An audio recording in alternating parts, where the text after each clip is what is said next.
عہد نامہ ہے جو حضرت امیر علیہ السلام نے اپنے گورنر والی مصر کے جب ان کو بنایا تو ان کو لکھا تھا، اور مولا نے پورا ایک گورننس کا نظام، حکومت چلانے کا، بلکہ میں یوں کہوں گا زندگی بسر کرنے میں ایک گھر کے نظام چلانے کا جو کچھ انسان زندگی میں اس کے سامنے پیش آ سکتا ہے، اگر وہ جاننا چاہتا ہے کہ زندگی کیسے بسر کرنی چاہیے تو مولا کے اس عہد نامے کو ضرور پڑھے گا۔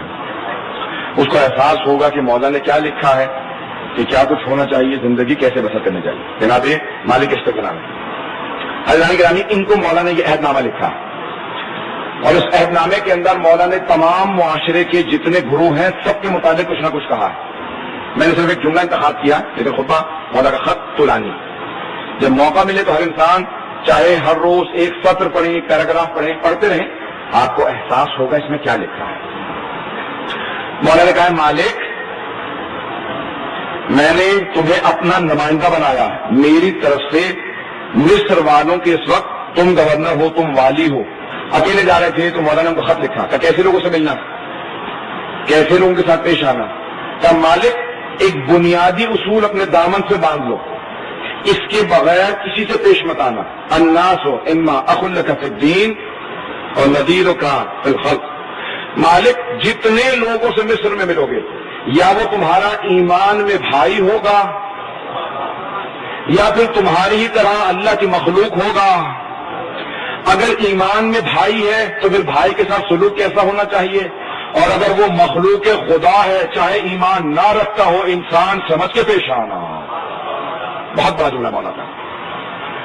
مولا کہتے کسی کو بھی حیوان اور جانور نہ سمجھنا، اگر مؤمن نہ ہو، مسلمان نہ ہو، تمہارا ایمانی بھائی نہ ہو، انسان تو ہے، انسان سمجھ کے پیش آنا۔ توجہ میں کہتے میرے ساتھ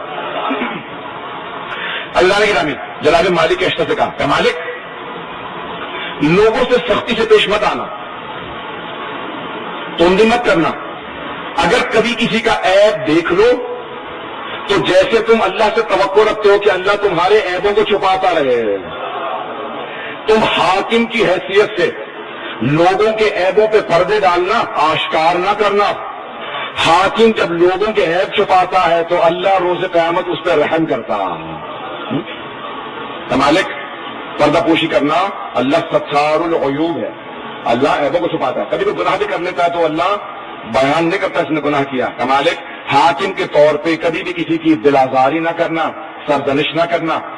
اگر کہنا بھی چاہو کہ لوگ اپنے اعمال کو درست کریں تو اس انداز سے بتانا کہ لوگ سننا پسند کریں، تمہاری بات پہ عمل کرنا پسند کریں۔ اے کاش ہمارے حکمران سمجھ پاتے۔ اور پھر اگلے جملے میں کہتے ہیں مالک، اور قاضی شرح کو بھی لکھا مولا نے خط کہ مالک جب تمہارے پاس قضاوت کا کوئی مسئلہ آئے نا، قاضی شرح کو اسی مسئلے پہ ہٹایا تھا، کہتے میں بہت بڑا قاضی ہوں، آپ نے مجھے کیوں ہٹایا؟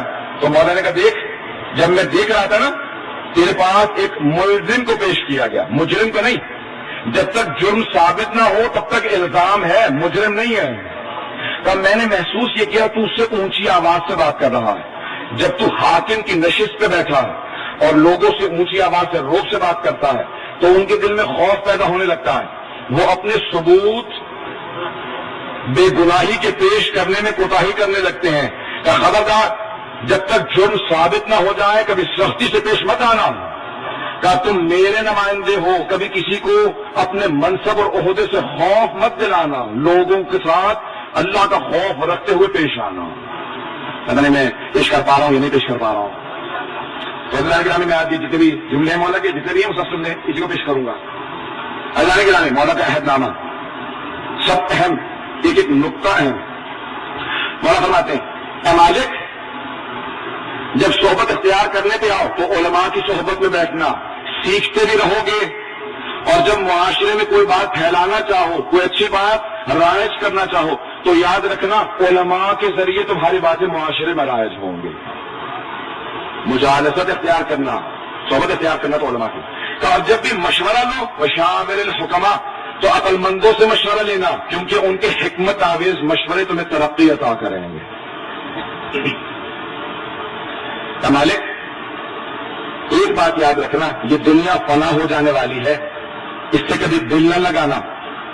بہت لمبی زندگیاں پانے والے اگر آج دوبارہ بلا کے ان سے پوچھا جائے کہ اتنی لمبی زندگی تھی تم نے دنیا کو کیسا پایا، تو کوئی بھی تمہیں یہ نہیں کہے گا اتنی لمبی زندگی گزار کے گیا تھا بہت اچھا رہا. کیا مرنے کے بعد احساس ہوتا ہے زندگی فانی ہے، آخرت باقی ہے. اللہ کے گرامی، ہم میں سے اکثر لوگ بعض اوقات غافل ہو جاتے ہیں کہ یہ زندگی موت کے لیے دی گئی ہے، آخرت بقا کے لیے دی جائے گی. مالک یہ دنیا فنا ہو جائے گی، اس سے رغبت نہ کرنا، اس سے دل نہ لگانا. جب جناب سلمان فارسی بھی جا رہے تھے تو کہا تھا، اے سلمان اس دنیا کی مثال اس رنگ برنگے خوبصورت سے سانپ کی مانند ہے جو دیکھنے میں بہت خوبصورت لگتا ہے لیکن جب ڈس لیتا ہے تو اذیت بہت زیادہ ہوتی ہے. کہ دنیا کو کبھی ڈسنے مت دینا، خود بخود احتیاط کرنا. اگر دنیا میں ملوث ہو جاؤ گے تو دنیا میں گم ہو جاؤ گے. تمہیں دنیا کے لیے نہیں آخرت کے لیے بنایا گیا. اللہ گرامی، یہ دنیا فانی ہے. گفتگو بہت زیادہ خوش نہ ہو جائے. عہد نامہ علمی ہے، تمام حکمرانوں کے لیے ہے، لیکن میں سمجھتا ہوں کہ ہر انسان اپنے آپ کو حاکم سمجھتا ہے، کم از کم اپنی زندگی کا. اگر اسے وہ اصول معلوم ہو جائیں کہ جن اصولوں کے تحت زندگی بسر کرنی چاہیے تو وہ زندگی بھی آسان ہو جائے گی اور اس انسان کی آخرت بھی آسان ہو جائے گی. اللہ گرامی، زاہد تھے، عابد تھے، پرہیزگار تھے، مولا کے گورنر تھے، لیکن حاکم ہوتے ہوئے بھی کبھی لوگوں پہ اپنا احسان نہیں جتلاتے تھے. لوگوں میں جب بیٹھتے تھے تو عام لوگوں کے ساتھ زمین پہ بیٹھنا پسند کرتے تھے. جب صبح سالار سے کوفے کے اندر جب جا رہے تھے راستے کے اندر تو زہر دیا گیا تھا. پوچھا گیا آپ زمین پہ عوام کے ساتھ ایسے کیوں بیٹھتے ہیں؟ تب میرے مولا نے یہی سمجھایا ہے، اپنے آپ کو لوگوں سے بہتر نہ سمجھنا، تبھی اللہ تمہیں بہتر بنائے گا. اور جو دوسروں سے اپنے آپ کو افضل سمجھنے لگے وہ پستی کی طرف جانے لگتا ہے. مولا نے طبقات بیان کیے ہیں، لوگوں کے مختلف طبقات بیان کیے ہیں. میں وہ طبقات پیش کرنا چاہتا ہوں جو امیر المؤمنین نے نہج البلاغہ میں پیش کیے ہیں. اگر سننا پسند فرمائیں گے اللہ گرامی، تو اللہ گرامی کون؟ امیر المؤمنین. لکھ رہے ہیں تمام کے تمام وہ افراد جو اپنے آپ کو کسی بھی عہدے پہ سمجھے کیسے پیش آنا چاہیے. مولا نے فرمایا کہ اے مالک، اپنے جتنے بھی کام کرنے والے ہیں نظر ضرور رکھنا کہ آیا کام صحیح کرتے یا نہیں کرتے، لیکن مالک پیش ایسے آنا جیسے تم چاہتے ہو کہ تمہارا حکمران تمہارے ساتھ پیش آئے. اپنے عمال، عربی میں عمال کہا جاتا ہے، ورکرز، ملازمین، جتنے بھی استخدام کرتے تھے وہ حکومت کے اندر، کا پیش ایسے آنا جیسے تم چاہتے ہو کہ تمہارا مولا تمہارے ساتھ پیش آئے. پھر کہا مالک جس طرح تم گزشتہ حکمرانوں پہ تنقید کرتے تھے تمہیں بھی تنقید کا نشانہ بنایا جائے گا. جو تم نہیں دیکھنا چاہتے تھے اپنے حکمران میں، خبردار وہ کام نہ کرنا جس سے لوگ تم پہ بھی تنقید کریں. اللہ رحمت نازل کرے اس فرد پہ جو دوسروں کو موقع عطا نہ کرے اپنے پہ تنقید کا. ایسا ہوتا ہے نا کہ ہم لوگ دوسروں پہ تنقید کرتے رہتے ہیں، لیکن جب ہمیں وہی مقام ملتا ہے، وہ عہدہ ملتا ہے، تو پھر ہم یہ نہیں سوچتے کہ میں دوسروں پہ تنقید کر رہا تھا، میں بھی وہی غلطیاں دہراتا ہوں جو دوسرے کر رہے ہیں. سنیے گا میں سب سے کہنے والا ہوں، مندر کی توجہ میں جانتا ہوں بڑی بڑی زحمت کر کے آ رہے ہیں، بہت بہت دور سے آ رہے ہیں. میں بھی چاہتا ہوں کہ اگر اس عہد نامے کو پہنچا سکوں، مولا اگر قبول فرما لے. میں نے مولا کے اس خط کو پیش کرنے کی کوشش کی ہے، ہمیں اپنے بارگاہ میں قبول کریں. اللہ گرامی، مولا نہج البلاغہ میں فرماتے ہیں، کہا ہے کوفے والو آج تم بہت سے لوگوں کو برا کہتے ہو، حکمرانوں کو برا کہتے ہو، لیکن تم میں سے بہت سو کو موقع نہیں ملا ثابت کرنے کا کہ آیا تم ان سے بہتر ہو. وہ جو حکمران، وہ جو گورنر والی آ جاتے نا، تمہیں ثابت کرنے کا موقع نہیں ملا کہ تم ان سے بہتر ہو یا ان سے بدتر ہو. صاحب جملہ ہے لیکن میں رکوں گا نہیں. مولا فرماتے ہیں ہم میں سے، اے لوگوں، تم میں سے بہت سو کو موقع نہیں ملا کہ تم ثابت کر سکو کہ تم عادل ہو یا ظالم ہو. کئی لوگوں کے اس لیے عیب چھپے رہ گئے ہیں کہ انہیں وہ عہدہ نہیں ملا. جب عہدہ ملتا ہے تو انسان ثابت کرتا ہے میں دوسرے سے بہتر ہوں یا اس سے بدتر ہوں. بڑا فرماتے دوسرے پہ تنقید کرنا بہت آسان ہوتا ہے. کیسے تنقید ہوتی ہے؟ جب ہم ایک انگلی کا اشارہ کرتے ہیں نا کسی کی طرف، تو ایک انگلی اس کی طرف ہوتی ہے اور باقی ساری انگلیاں اپنی ہی طرف ہوتی ہیں. بڑا فرماتے ہیں کہ اے مالک بلکہ جناب مالک سے کہ ہم سب سے خطاب ہے مولا کا، جو مولا کا ماننے والا ہے، جو مولا کا عاشق ہے، مولا ہر اس شخص سے، ہر اس مؤمن سے مخاطب ہے جو مولا کا ماننے والا ہے۔ مولا کا یہ جملہ سخت ترین جملہ ہے، اے کاش میں اس پہ عمل کر پاؤں، ہم سب لوگ اس کو سمجھ پائیں، اسے اپنائیں۔ کیا فرماتے ہیں مولا؟ کہتے ہیں دوسروں سے متعلق حسن ظن رکھو اور اپنے متعلق سوء ظن رکھو، لیکن ایسا ہوتا نہیں ہے۔ حسن ظن یعنی اگر سوچنا چاہو نا کہ یہ لوگ کیسے ہیں تو بس سب کو اچھا سمجھو، اور اپنے متعلق سوچو کہ نہیں میں اچھا نہیں ہوں، لیکن ہوتا برعکس ہے۔ ہم جب دوسروں کو دیکھتے کہتے ہیں کہ بہت پیچھے ہیں، میں بہت قابل، میں بہت زاہد، میں بہت عابد، میں بہت باعمل ہوں۔ مولا فرماتے ہیں ایسا مت سوچا کرو، جب لوگ دوسروں کے عیب تلاش کر رہے ہو تم اپنے عیبوں پہ نگاہ کرو، اپنے عیبوں کو دیکھو۔ ہم ہمیشہ یہی سمجھتے ہیں میں بہت عبادت گزار ہوں، مجھ سے بہتر کون عبادت کر لے گا، میں تو بہت ہی متقی پرہیزگار ہوں، دوسرے گنہگار لوگ ہیں۔ مولا فرماتے ہیں خبردار، دوسروں سے متعلق میں سوچ رہا ہوں گنہگار، اپنے آپ سے متعلق ہوں میں گنہگار ہوں، دوسرے مجھ سے بہتر ہے۔ کہا اگر انسان ترقی کرنا چاہتا ہے تو ترقی کا پہلا راز یہ ہے اپنے سے کبھی راضی مت رہنا۔ ترقی وہی کرتا ہے جو اپنے سے راضی نہ ہو، جو اپنے سے راضی ہو کے بیٹھ جاتا ہے میں بہت اچھا ہوں، پھر ترقی نہیں کرتا۔ ترقی وہی کرتا ہے جو کہے نہیں ابھی بہتر بننا ہے، ابھی تو بہت راستہ باقی ہے۔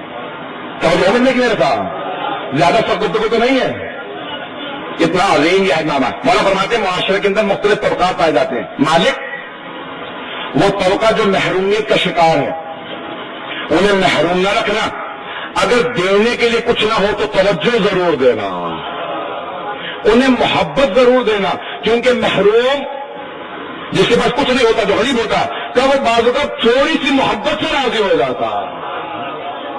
اور کیا مولا فرماتے ہیں محروم طبقہ بہت امیدیں لگا کے نہیں بیٹھا ہوتا، صرف پیار سے گفتگو کر لو تو اسی پہ خوش ہوتا ہے کہ میرا حکمران مجھ سے محبت سے بات کر رہا ہے، تو بہت جلدی راضی ہو جاتا ہے۔ مالک معاشرے کے اس امیر طبقے کی زیادہ صحبت اختیار نہ کرنا جو بہت زیادہ دولت رکھتے ہیں، کیونکہ کبھی ایسا نہیں ہوگا کہ تم دولت مند کے ساتھ زیادہ اٹھو بیٹھو اور تمہیں احساس نہ ہو کہ اللہ نے ایک نعمت اسے دی ہے، وہ دولت کی نعمت ہے جو میرے پاس نہیں ہے۔ پتہ نہیں سمجھا پایا ہوں تو جب دولت دیکھو گے نا، دوسرے دولت مندوں کے ساتھ بیٹھو گے تو تمہیں بار بار ایک احساس ہوگا اللہ نے اسے دولت دی ہے مجھے نہیں دی، تو احساس کمتری کا شکار بھی ہو جاؤ گے، اور دوسرے اللہ سے شکوہ بھی کرو گے، پروردگارہ تو نے اسے دیا مجھے نہیں دیا۔ تو شکوہ نہ کرنا، اللہ کو شکوہ پسند نہیں ہے، اللہ کو شکر بہت زیادہ پسند ہے۔ لئن شکرتم لأزیدنکم، اگر شکر ادا کرو گے تو ہم اور زیادہ عطا کریں گے۔ مجھے نہیں معلوم میرے اتنے سخت جملوں کے بعد کتنے لوگ میرے ساتھ ہیں۔ جو مولا پیش آتے تھے نا لوگوں کے ساتھ، تو بچوں سے بھی کبھی مولا دوری اختیار نہیں کرتے تھے، بچوں کے ساتھ بھی بیٹھ کے گفتگو کرتے تھے، بات سنتے تھے، یہاں تک کہ ایک وصیت میں الفاظ ہیں کہ بچوں جتنا کچھ کہہ رہا ہوں ہر بات کو حفظ کرنا، یاد کرنا، یاد رکھنا، کیونکہ آج تم بچے ہو، کل کے معاشرے کے تم ہی پیشوا ہو گے، اور اگر یاد نہ رکھ سکو تو لکھ ضرور لینا تاکہ باتوں کو بھول نہ جاؤ، جب یہ باتیں پڑھو گے تو تمہارے لیے یہی چیزیں مشعل راہ بن جائیں گی۔ پھر آخری حصے کے اندر مولا جناب مالک سے کہتے ہیں اے مالک